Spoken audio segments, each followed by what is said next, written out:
So here in this problem, we are provided with 3 points, the coordinates of 3 points, and we need to verify that these 3 points are forming the vertices of an equilateral triangle. So let us begin.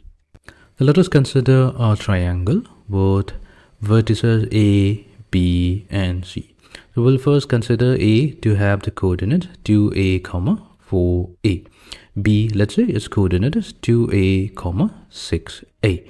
And then we have the coordinates of the vertex C. So that's 2A plus square root of 3 times A.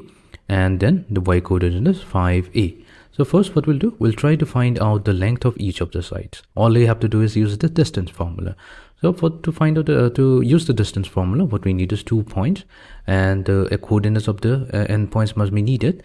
To find out the distance between A and B, all you have to do is join them by using a straight line.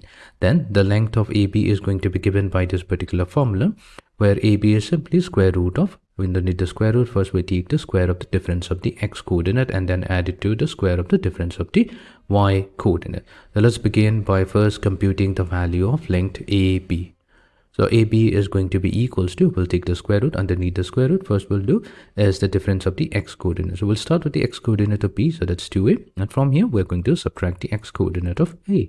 So we have 2A minus 2A. We're going to square this value.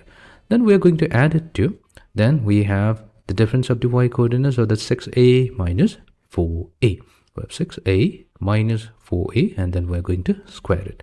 So let's find out this value. This comes out to be equals to, so 2A minus 2A is simply 0 squared, added to 6A minus 4A, so that's 2A whole squared. So we have 2A whole squared. So this is going to give us a value simply 2A. Fine. Now let's label this as number 1. Now we will try to find out the length BC. So BC is going to be equals to, we'll take the square root.